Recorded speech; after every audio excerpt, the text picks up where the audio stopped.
25 సంవత్సరాలు మంచి స్నేహితులు. నేను ఎమ్మెల్యేగా, ఆయన ఎమ్మెల్యేగా, ఎంపీగా, మంత్రిగా దాదాపు ఒక 25 సంవత్సరాలు మంచి స్నేహితులము. జిల్లాలో అందరికంటే మేము ఇద్దరము ఎక్కువగా సన్నిహితంగా ఉండేవాళ్ళము, ఎప్పుడు తరచుగా మాట్లాడుకునేటంటే వాళ్ళము.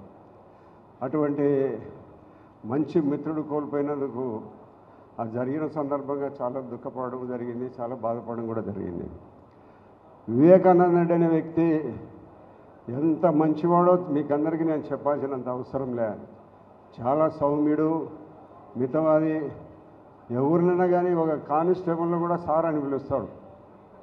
నేను ఎంపీనని కానీ ఎమ్మెల్యేనని కానీ ఏం లేకుండా మేమందరము పేర్లతో ఈ సిఐ గారు, ఎస్ఐ గారు, డిఎస్పీ గారు, కలెక్టర్ గారు అని పిలిచేవాళ్ళము. కానీ వివేకానంద రెడ్డి ఒక చిన్న ఎస్ఐని కూడా సార్ అని పిలిచేవాడు.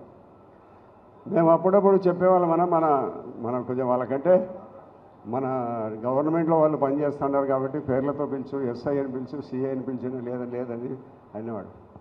ఎప్పుడన్నా మా దగ్గరికి ఆయన వచ్చినప్పుడు మేము దగ్గరికి వెళ్ళినప్పుడు ఎదురొచ్చి ఇంత దండం పెట్టేవాడు.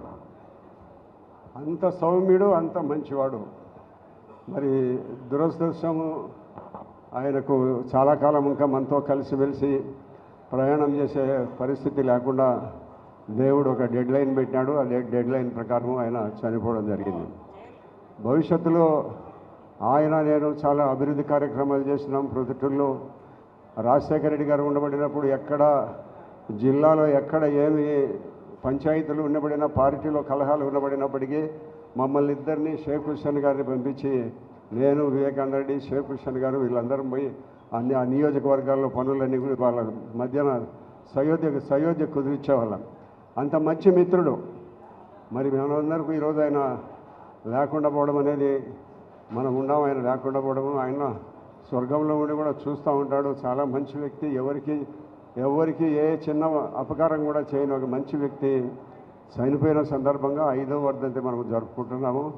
భవిష్యత్తులో వారు ఏ నిర్ణయాలు తీసుకున్నా కూడా, వారి కుటుంబ సభ్యులు ఏ నిర్ణయం తీసుకున్నప్పుడు కూడా దానికి కట్టుబడి వాళ్ళతో ప్రయాణం చేస్తామని మీకు అందరికీ తెలియజేస్తూ సెలవు తీసుకుంటున్నాను.